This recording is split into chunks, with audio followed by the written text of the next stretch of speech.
in the red zone? You just talk about how that came into play. I mean, we've been doing, shorter yardage for a couple, like last year and this year with, Mitch as kind of the lead back, and so we've had that as a wing. We've done it with an extra lineman. Sometimes we have Josh Fryer playing as a D lineman, or we have Cade, we have G. Scott. We didn't have Joe Roy tonight with the minor thing, but he should be good. So we could get in 2 or 3 tight ends with Mitch as a lead blocker.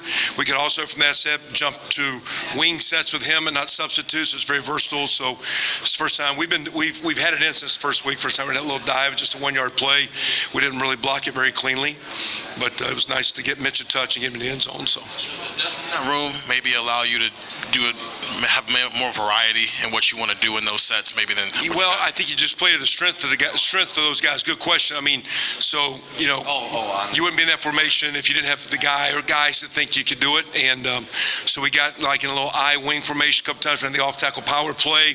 We had the power pass off that we missed. CJ, so he had Cade on a little corner route that we missed.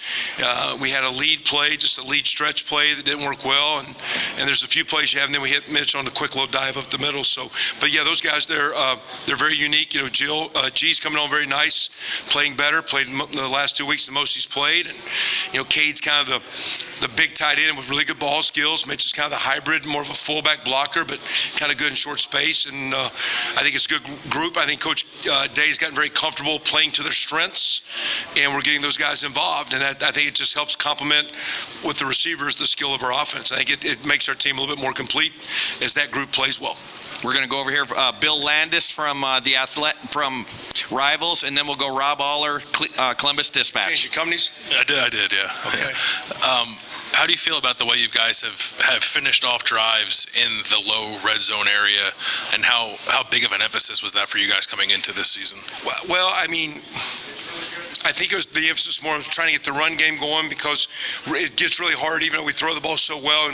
And I know Coach Day, Coach Hartline, Coach Dennis always work up the best red zone plan to throw the ball. But those windows get tighter, those spaces get tighter. So your ability to run the ball in the red zone is when you really can be a better red zone offense. And that was the emphasis of all off season, was just to be a little bit better in the run game. And we're building that way. We got a ways to go, but we're trending. So I think as the run game goes, you stay on schedule, you get more manageable as you get play action, and that's helped the low red offense. But I think the emphasis was more on, yes, we do need to score touchdowns, but can we run the ball better, and can we run the ball in tough situations, short yardage, goal line, low red. And right now we're not where we need to be, but we're getting better at that, and that's it's good to see for our team.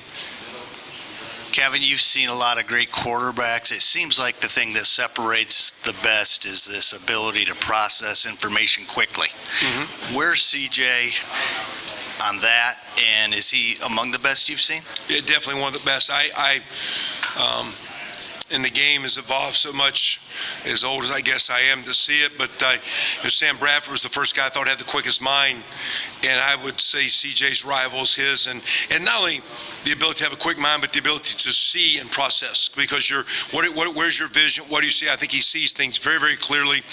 I think the way he works with Coach Day and Coach Dennis, he's very much in sync with what Coach Day wants him to do, and where his eyes need to be, and what his looks are, and what his shakedowns are. And I heard him up here talking about, we're in a day and age where you guys cover him so much that if he throws an incomplete pass, it hurts his QBR. And it's sometimes, years ago, I was taught that an incomplete pass wasn't that bad. I think Coach Hayes, the legendary coach, had a quote about that about things that happen when you throw the ball. And, we always said throwing away wasn't the worst thing ever. But in this day and age where it seems like you got to make every shot, to not force into tight windows, the way our defense has played this preseason, he's had to scramble a lot, learn how to extend plays and make scramble plays. But he's very, very talented. He's very, very brilliant. And I think he sees the game for a young kid as well as I've ever seen a quarterback. Over here to the right, Brendan Gulick, Buckeyes Now on Sports Illustrated. Hi, Coach. Congratulations on a good night. Specific to Cade Stover, he feels like the quintessential Buckeye. He seems like the guy that just, emboldens everything that you guys are about. When you see his toughness and the way he picks up teammates, and then the way he goes out and performs, how gratifying is that for you, and how does that help build the culture that you guys try to build? I mean, very much. I mean, I think you heard CJ Sego says, a guy he looks up to. He's a real leader because he leads by actions first. His work ethic, his durability, his consistency. I mean, he'll go out there and we GPS track those guys' yardage, and he's got a lot of yards in Tuesday, Wednesday practice, and a lot of volume, but then he's up there blocking those defensive ends that are some of the most talented defensive ends in the country. And so the wear and tear that he puts and just his ability to consistently practice earns him great respect from his teammates. And, it seems like, you guys, we see him around here, we only notice those guys when they catch the ball, but that room's been pretty good blocking for several years. There's some toughness, there's some core values. Sometimes when we're not good running the game, it's our guys that aren't good on the edge, my guys. And when they're doing pretty good, they're actually pretty good. And so again, I think he's a much better athlete than people give him credit for. I think he's a great athlete, great ball skills. I think he's the quintessential tight end because he's got size, he's got toughness, he's not flashy, he's a little bit dirty, but he's got some ball skills. And I mean, our team loves him. I love him. I think he's a special player. I'm happy. Long way to go. We're just starting. Long way to go with him. I'm counting on a big year out of that kid. We'll go to Pat Murphy, 24/7 Sports. Kevin, we heard about the depth at running back with the top three guys, and I know Evan obviously got hurt, but tonight you guys showed quite a bit more. What does that room give beyond maybe the top two guys that we saw the first couple weeks? Yeah, I mean, the top two guys are really special. We thought, again, the young guys are coming on. Now, TC's a walk-on guy. He's kind of popped in practice because he's going against the one defense, and that couple plays he made tonight, he's just got a little knack and feel. So for a walk-on freshman, very gifted, probably just overlooked in the recruiting process. We're glad he's here, and we're going to do everything to keep enhance and bring him along. And I didn't realize when he got here how instinctive and quick Dallin was. Just his ability to, when he makes a cut, he's still going vertical. He's downhill and he's up on you. And it's great for young kids that are learning how to take care of the ball. They're still learning the offense, but we'll need those guys for some wear and tear and some durability down the stretch. And those are two really talented young freshmen. Dallin's doing great. He's a good young player. Austin Ward, Rivals, 97.1 The Fan. Kevin, Mitch has been here for half a decade. When was that first moment that you thought, we might really have something that we can use here? I didn't 2 years ago, and I even told him, I think you're an NFL fullback. I don't know if you think that, but I think that. There's not a lot of guys that do that, and the NFL still plays with that position quite a bit. And he kind of came on, and as he came on a couple years ago and had a couple plays in a couple of our games, it got a little bit out of hand, and his special team role took off, and I'm glad he came back for this extra year. If he stays healthy, maybe he gets that opportunity, maybe not. I think he's, beauty in the eye of the beholder, but again, he and Kay give us maturity, give us toughness. They don't give us a lot of flash, but they give us great play. And those are, I sit in that room every day with two men that I have a lot of respect for. They're special players. Is that I formation? Excuse me? That I formation, you're just calling it the I, or was that just the homage to Woody that you've been? No, one formation was called I right tight. So one was called jumbo, and one was called heavy. So. We'll go here to the right. Bill Rabinowitz, Columbus Dispatch. Kevin, you're 3 games in. How ready do you think this offense is for Big Ten play? What have you seen so far? And then in front. Big Ten play is different. It's more challenging. It's more physical up front. No disrespect. I have a lot of respect for Toledo's defensive line coming in. The Notre Dame front that we played was very, very deep and talented. But when you get in the Big Ten play, it's a line of scrimmage league. It's a tough league. It wears on you week after week after week. We're starting with a big challenge with a great line of scrimmage team on both sides coming up next week when Wisconsin walks into the shoes. So it's as good as the offense might look, the offense is not good until the end of the year, and you can see how tough and how consistent it is. We got enough skill. Coach Dale will do a great job as we put the game plans together to get guys opportunity to make plays, but the great teams are tough. They're consistent. They play week after week, and they find ways to get W's. And we'll see if this team's ready to be a Big Ten team as we start with a great challenge and we play week after week because it's a bear in this league. We got time for a couple more questions for Coach, but we do need to start wrapping it up with Cam Martinez in the back. Over here to the left, Bill Landis, Rivals.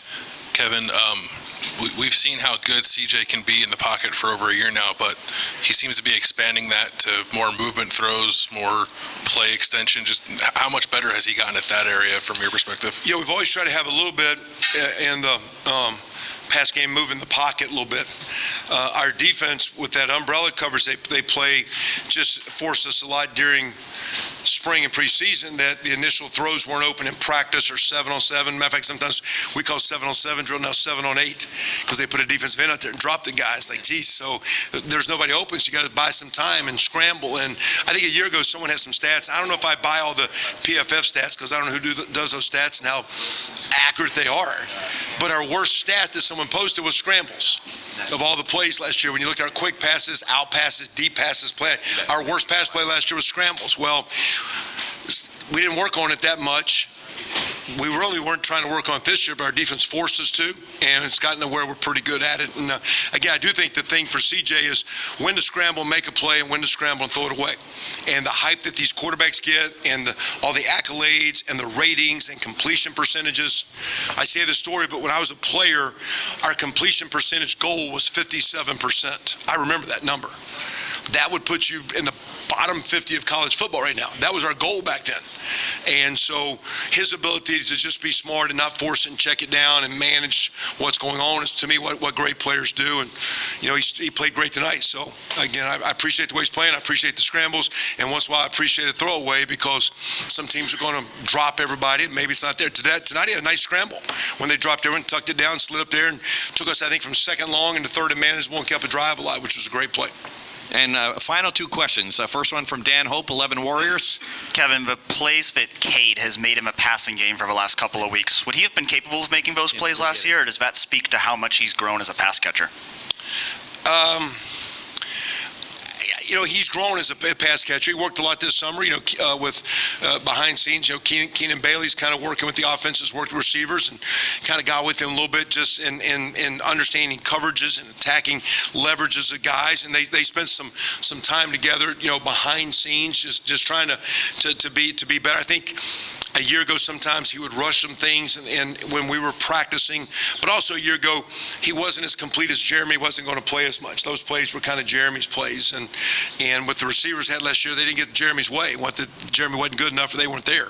Right now, Cade's coming on strong, and he's good enough to get in the mix. And with if we can get the run game going, the play action comes off the running game, and sometimes that's where Mitch and Cade can be a little bit more. We're in the drop back game. Sometimes those guys maybe are 3 or 4 in some of your route progressions. In the play action game, sometimes they're 1 or 2, and that gets maybe the ball come their way a little bit. And Coach Day's doing a really good job of we're working hard. The one big play we had tonight, at the end of the game to Ballard, we were really just trying to get a flat throw for G, to get a touch for G, and they busted the coverage, and it was a big play, so we're just trying to get G a touch. So as coaches, we try to do things that didn't work out a whole lot anyway. So.